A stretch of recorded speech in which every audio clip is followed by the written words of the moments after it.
ত্রয়োদশ জাতীয় সংসদ নির্বাচনে বরিশালের ৬টি সংসদীয় আসনে প্রতিদ্বন্দ্বিতা করার জন্য মনোনয়ন জমা দেওয়ার শেষ দিনে মনোনয়নপত্র জমা দিয়েছেন বিভিন্ন রাজনৈতিক দলের প্রার্থীরা। সকাল থেকে উৎসবমুখর পরিবেশে কর্মীদের সাথে নিয়ে মনোনয়নপত্র জমা দেন তারা। এ সময় সুষ্ঠু ও অবাধ নির্বাচন হবে বলেও আশা প্রকাশ করেন প্রার্থী ও সমর্থকরা। মনোনয়ন জমা দিয়ে বরিশাল সদর ৫ আসনের বিএনপি মনোনীত প্রার্থী ও চেয়ারপারসনের উপদেষ্টা অ্যাডভোকেট মুজিবুর রহমান সরোয়ার বলেন, নির্বাচনের মাধ্যমে জনগণের অধিকার প্রতিষ্ঠিত হতে যাচ্ছে। সত্য প্রকাশ হয়েছে, জনগণের অধিকার প্রতিষ্ঠিত হতে যাচ্ছে। মানুষ ভোট দিতে পারবে, যারা ১৬ বছর ভোট দিতে পারেনি। ইনশাআল্লাহ দেশে প্রকৃত গণতন্ত্র আসলে আইনের শাসন, ন্যায় বিচার প্রতিষ্ঠিত হবে। দেশের জন্য গণতান্ত্রিক সরকার প্রতিষ্ঠার জন্য গুরুত্বপূর্ণ। আপনারা জানেন, আমরা আন্দোলন সংগ্রাম করেছি অনেকদিন নিরপেক্ষ সরকারের অধীনে ভোট দেওয়ার জন্য। এতে দেশটা খালেদা জিয়া জেলে ছিলেন, আমরা অনেকে জেলে ছিলাম, অনেকেই আমরা বিভিন্নভাবে আহত হয়েছে, নিহত হয়েছে এই ভোটের জন্য। কাজেই আজকে একটা ক্রেডিবল ইলেকশনের জন্য, ফেয়ার ফ্রি ইলেকশনের জন্য আমরা যথাসময় চেষ্টা করছি এবং এর মধ্যে রাজনীতির মধ্যে ইতিবাচক একটা পরিবর্তন এসেছে। খালেদা জিয়া এবার কেয়ার হসপিটালে তার চিকিৎসা চলছে।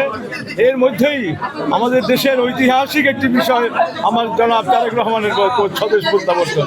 কাজেই জনাব তারেক রহমানের স্বদেশ প্রত্যাবর্তন আমাদের রাজনীতিকে একটি ঐতিহাসিক দলিলে পরিণত করবে এবং এই গণতান্ত্রিক একটি সরকার তৈরি করতে আরও সহায়ক হবে। আমাদের গত ফ্যাসিস্ট সরকার সবচেয়ে গুরুত্বপূর্ণ। আমাদের নির্যাতন, জুলুম, অত্যাচার কোনো স্তরই হয় নাই। আমাদের নেত্রীকেই আটকে দিচ্ছে, বালির বস্তা দিয়ে বাড়িতে আটকে দিচ্ছে, যে তাকে ট্রিটমেন্ট করতে দেয়নি। এবং জনাব তারেক রহমান, যিনি জ্যেষ্ঠ চেয়ারম্যান, তাকে পর্যন্ত লন্ডন থেকে আসতে দেওয়া হয়নি, তার বিরুদ্ধে মামলা দেওয়া হয়েছে। সত্য প্রকাশ হয়েছে, জনগণের অধিকার প্রতিষ্ঠিত হতে যাচ্ছে। মানুষ ভোট দিতে পারবে, যারা ১৬ বছর ভোট দিতে পারেনি। ইনশাআল্লাহ দেশে প্রকৃত গণতন্ত্র আসলে আইনের শাসন, ন্যায় বিচার প্রতিষ্ঠিত হবে। আজ সোমবার মনোনয়নপত্র দাখিলের শেষ দিনে রিটার্নিং কর্মকর্তার কার্যালয়ে বেলা ১২টা থেকে মনোনয়নপত্র দাখিল করে বাংলাদেশ জাতীয়তাবাদী দল বিএনপি, জামায়াতে ইসলামী বাংলাদেশ, বাংলাদেশ সমাজতান্ত্রিক দল বাসদ, ইসলামী আন্দোলন, জাতীয় সমাজতান্ত্রিক দল জাসদ ও স্বতন্ত্র প্রার্থীরা।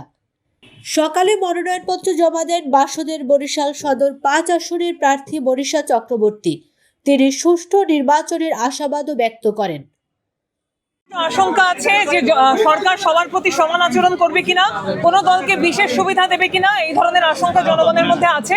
একটা সুষ্ঠু নির্বাচন অবশ্যই আমরা আশা করি। আমরা দেখেছি গত 3টা নির্বাচন এভাবে একদম একতরফাভাবে নির্বাচন হয়েছে। জনগণ এবার ভোট দিতে চায়।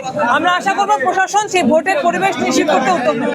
আমরা এখনো তো নির্বাচনের কার্যক্রম শুরুই হয়নি। কার্যক্রম শুরু হলে পরে বোঝা যাবে যে প্রশাসন নিরপেক্ষ আচরণ করছে কিনা। পরে মনোনয়ন জমা দেন জামায়াতে ইসলামীর সহকারী সেক্রেটারি জেনারেল ও বরিশাল সদর ৫ আসনের দাঁড়িপাল্লার মনোনীত প্রার্থী অ্যাডভোকেট মোয়াজ্জেম হোসেন হেলাল।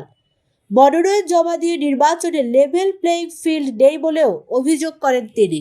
নির্বাচনী পরিবেশ তো আমরা আশা করি ভালো থাকবে, কিন্তু লেভেল প্লেইং ফিল্ড নাই, ব্যত্যয় আছে। জাতীয় পর্যায় থেকে স্থানীয় পর্যায় পর্যন্ত বিভিন্নভাবে ইনসাফের পাল্লা একটু কাত হয়ে যাচ্ছে যেন মনে হয় আর কি।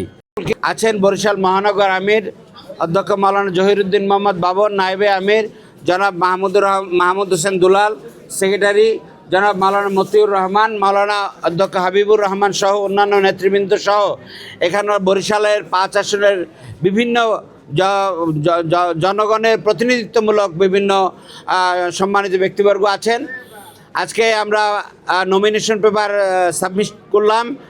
আমরা আশা করছি 12ই ফেব্রুয়ারি ২৬ যে প্রত্যাশিত নির্বাচনের জন্য দেশবাসী বহু বছর অপেক্ষা করছিল। 15 বছর পর্যন্ত তারা ভোট দিতে পারে নাই। অনেক রক্তক্ষয় হয়েছে, অনেক জীবনের বিনিময়ে এবং ত্যাগের বিনিময়ে আজকের এই অর্জন।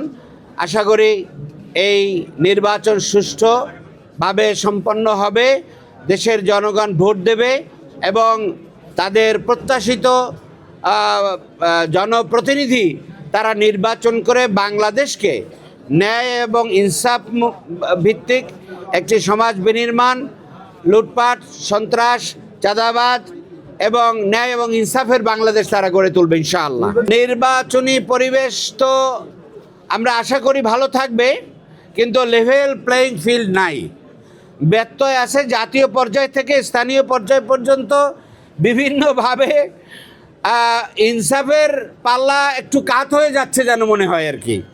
কারণ সবার জন্য লেভেল প্লেইং ফিল্ড দরকার। অনেকে আমরা দেখি বাংলাদেশ 11 দলীয় জোট, এবং সেখানে বাংলাদেশের সর্বস্তরের রাজনৈতিক দল, ইসলামী এবং সমমনা রাজনৈতিক দল, মুক্তিযোদ্ধা এবং জুলাই যোদ্ধা সহ বহু রাজনৈতিক দলের সমন্বয় এবং তার নেতৃত্বের মধ্যে সমতল অবস্থাটা এখনো পর্যন্ত আমরা দেখতে পাচ্ছি না। প্রশাসনের পক্ষ থেকে নজরদারি বাড়ালেও নিরপেক্ষতা থাকলে আসন্ন জাতীয় সংসদ নির্বাচনে সুষ্ঠু ও সুন্দর পরিবেশে মানুষ ভোট দিতে পারবে বলে আশাবাদ ব্যক্ত করেন প্রার্থীরা।